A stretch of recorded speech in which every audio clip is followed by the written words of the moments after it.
soo dhawaada saaxiibayaal bulshadiina ku xidhan raacdaya channel ama raacdaya academy ku xidhan oo ah madal ama maxaa la yiraahdaa meel aynu ku kala faa'iideysano aqoonta iyo hadba xogta way aragtinimada aan ugu soo gudbino ummadda afka Soomaaliya ku hadasho meel kasta ay joogaan.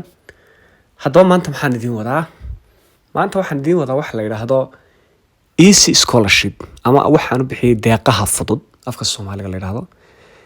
Sida la socotaan dunidu maanta shirkadaha, jaamacadaha, ururada waxay bixiyaan deeqo kala duwan oo ay ugu talagaleen hadba cidda ay danaynayaan. Deeqaha kala duwan ee meelaha ururada ay bixiyaan waxaa ka mid ah kuwa shirkaduhu ay bixiyaan sida shirkadda Google, Microsoft, HPA iyo waxyaabaha la midka ah. Haddaba deeqaha fudud waxaan doonayaa inaan mid ka mid ah maanta idin sharaxo oo haddii aad u baahan tahay inaad aqoontaada sii kordhiso aad ka faa'iideysanayso. Haddaba deeqdan yaa bixiya. Shirkadda lehda Google waxay daahfurtay inay deeqo fudud bixiso kuwaasoo ay ku tababarayso dadka dunida ku kala nool.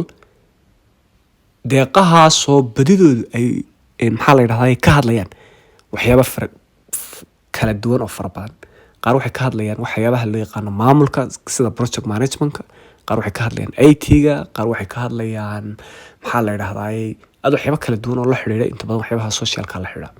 Marka haddaba si aad u ogaato sida loo helo deeqda la yiraahdo ama waxa ay tahay iyo faa'iidooyinkeeda iyo shuruudaha ku xidhan intaba aad u ogaato scholarship-kan ay bixiso Google, waxaad booqanaysaa website-ka la yiraahdo marka hore adigoo tagaya grow with Google baa tagaysaa. Waxa la grow with Google si aad horta deeqdan aan uga jeedno deeqaha fudud si aad wax uga fahanto. Waa deeq adigoo gurigaaga jooga, waa waxbarasho adigoo gurigaaga jooga, xafiiskaaga shaqo jooga, class-kaaga jooga aad dhigan karto. Kaliya waxaad u baahan tahay internet, mobile, smartphone ama computer baad u baahan. Intaasoo quraad u baahan. Shayga labaad ee soo raaca waxa weyn waa inaad taqaano sida loo isticmaalo ama mobilka ama computerka loo isticmaalo. Waana flexibility. Faa'iidada ay leedahay kale waxaa ka mid ah flexibility. Macnaheedu flexibility maxaa laga wadaa? Inaad dhigan karto maalintii xilliga aad doonto. Iska beddeyn karto, dib u dhigan karto. Inkastoo iyagu ay jecel yihiin weekii inaad 10 saacadood geliso si aad uga faa'iido. Haddaba si aan ugu sii socono waxaan marka hore tagaynaa Google-ka ku qoraynaa grow with Google. Dabeetana hoos baan u soconayaa grow with Google anigu horaan u galay. Grow with Google baan ku dhufanayaa. Grow with Google waa inay intaan ku soo baxdaa. Grow with Google waa meesha aynu ka helino xogta aynu u baahanaa. Si aan u helno halkan ba fogaan mayno imika tusaale ahaan actionable skills to learn jobs and grow your career waa on air iyadu laakiin campaign ku dhufanaa dhexe kan waxa la yiraahdaa Google Career Certificate are not available. Waa ka koonu baahnay kan baan waxaan siinayaa halka hoosaan ku dhufan si halkan aan xog uga helo. Waa kan haddaba scholarship-ka Google ay bixinaysaa. Shuruudaha koowaad waxa weeye no experience necessary. looma baahna wax waaye si aad u dhigato Google scholarship ama aad u xareysato wax waaye aragtinimaha haba yaraatay aad u baahantahay ma jiro. Qodobka labaad learn at your own space. halkaaga adigoo jooga ayaad wax ka dhigan kartaa. Weekii waxaa lagaaga baahan yahay inaad 10 saacadood geliso per week inaad geliso laakiin flexibility aad badan buu leeyahay. Qodobka labaad haddii aad shahaadada Google qaadato faa'iidada ay leedahay waxa weeye in stand out to employers ay ku maxaa la yiraahdaa haddii aad shaqo u tartanto inaad adiga oo isticmaalaya shahaadada aad Google ka qaadatay in ay CV-gaaga awood u yeesho oo aad noqoto tartame aad xoog badan. Qodobka labaad waxa weeyaan haddii aad maxaa la yiraahdaa shaqo ku guuleysato shahaadadan oo shaqo aad ku hesho lacagaha aad ku helaysa aad bay u tar badan tahay laakiin inaga Soomaalida marka laga warramayo Afrika waxa laga yaabaa iyo meelo badan oo dunida carabta ka mid ah inaanay suurtagal ahayn laakiin almuhim waa wax aad u muhiim ah. Maxay bay muhiim tahay maanta dunida waxyaabaha shaqaalaha aadka loogu qiimeeyo ee dadka wax shaqaaleysiya ayaga waxa ka mid ah waxa loo yaqaan soft skills-ka ka mid ah. Soft skills-ku waxa weeyaan waa inaad taqaano يعني aqoon waxyaaba skills-ka waa laba soft skills iyo hard skills. Hard skills waa inaad jaamacad gasho 4 sano soo diyaariso degree soo qaato waa hard skills.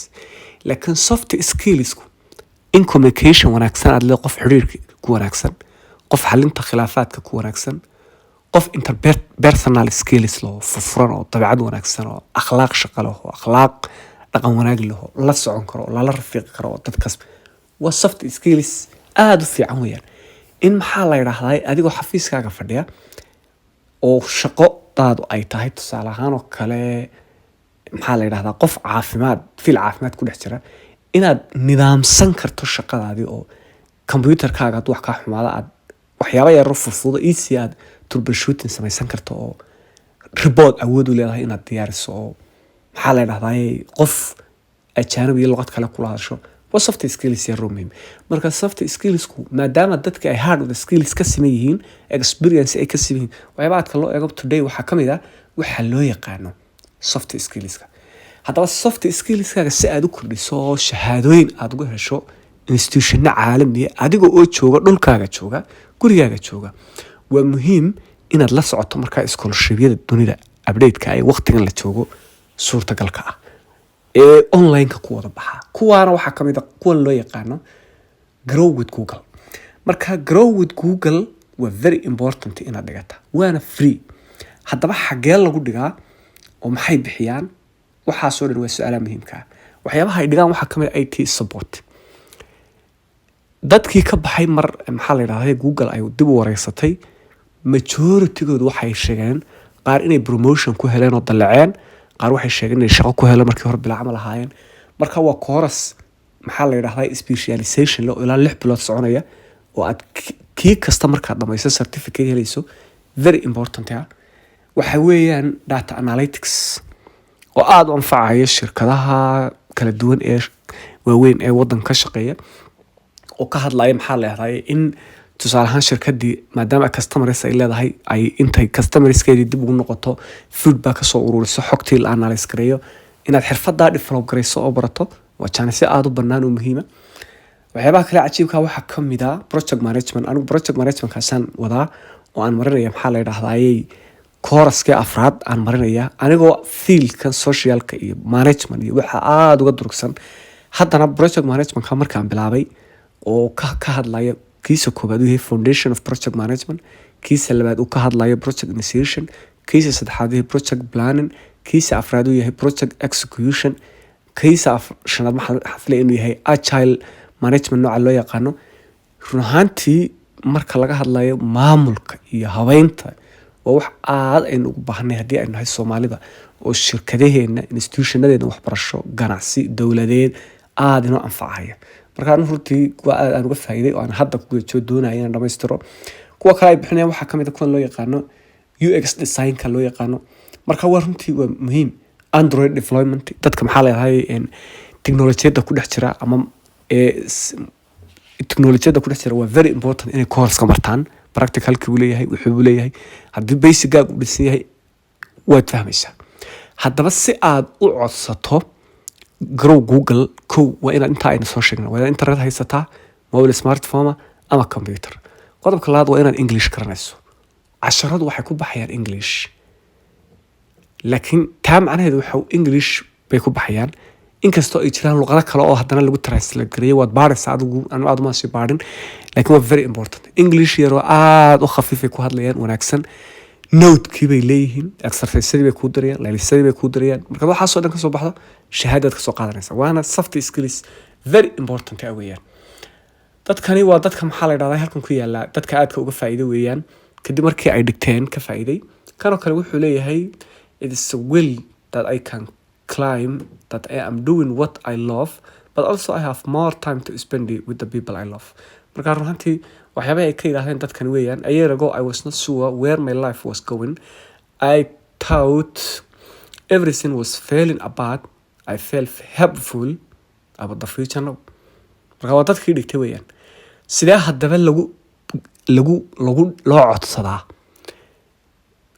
shirkadda Google iyadaa casharadan dhigtay laakiin waxay la kaashatay abka waxa loo yaqaano Coursera ayay la kaashatay. Coursera ayaa markaa scholarship-ka laga codsadaa. sida loo codsado iyo markaad codsanayso Coursera scholarship-ka Google aad ka codsanayso video kale aan kaga hadlaya. Laakiin hadda waxaan doonayaa inaan ku fahansiiyo inay jiraan deeqa fudud, codsigooda uu fudud yahay, helitaankooda uu fudud yahay, waa number aad u tiro badan milyan kor u dhaafaya ayay ugu talagashay inay ka faa'iidaystaan shirkadda Google waxbarashadan. maxaa la yidhahdaa wax dhigashaduna ay fududahay, flexibility of study leh, adiguna u baahan tahay inaad u soo diyaar garowdo ay leedahay. qaabka loo codsanayo ee Coursera looga dhex codsanayana video kale ayaan idin kula wadaagi doonaa, laakiin muhiimadda waxa weeyaan inaad dareento. aad baa u mahadsantiin.